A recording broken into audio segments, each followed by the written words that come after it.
The Holland Marsh itself proper is about 7,000 acres. All told, there's about 12,500 workable acres. This is a microclimate. We are generally 2 to 3 degrees warmer, especially in the spring before the crops start really greening up and their canopies start closing in. You've got that black soil and you've got the sun, so you've got the heat rising. And that's why lettuce always grew really well out here, because you'd have the cooler nights and then the lettuce would absorb the moisture and the cool, and then they would have the heat during the day, so it was good. But now we're getting to extremes, so it's getting a bit trickier now.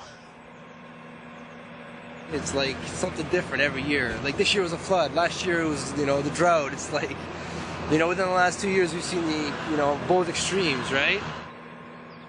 It's climate. And it's Mother Nature's way of saying, you know what, I've just about had enough and I need a break.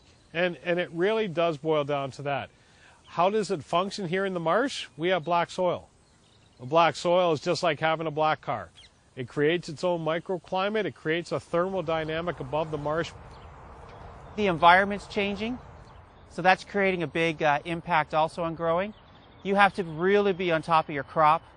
You got to really watch the weather. You got to be able to really micromanage certain things, certain times. Research is key to finding out varieties that produce better.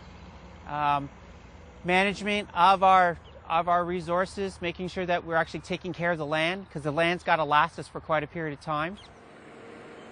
Carrot trimming, that's just something relatively new to the Holland Marsh area. When Sclerotinia or Sclerotia gets inside a plant, or if it's on the leaves in the soil. And that generally comes because you've got too big of a canopy, and a canopy is what we refer to as the carrot tops. If you're in a hot, humid weather event, then if there is any of that bacteria in the soil, it's a perfect opportunity for that to get into the carrot tops. You're creating an opening so that the air can flow through, so there's less of a chance of the Sclerotia or Sclerotinia taking hold on that crop.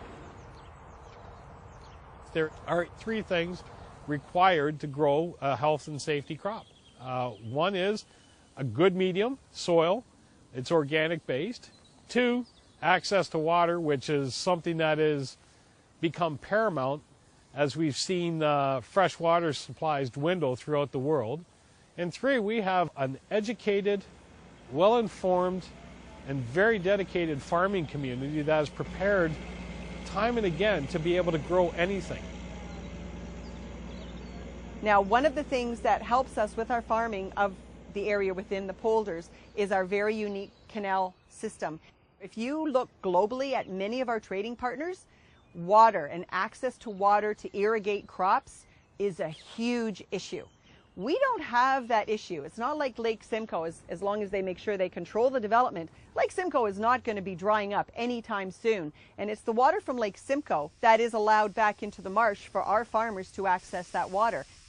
Without water, crops are not going to grow. I don't care how much science is done to make drought-resistant crops. You still need the water, and that's one of the things that makes the Holland Marsh really, really special, is because we do have access to water.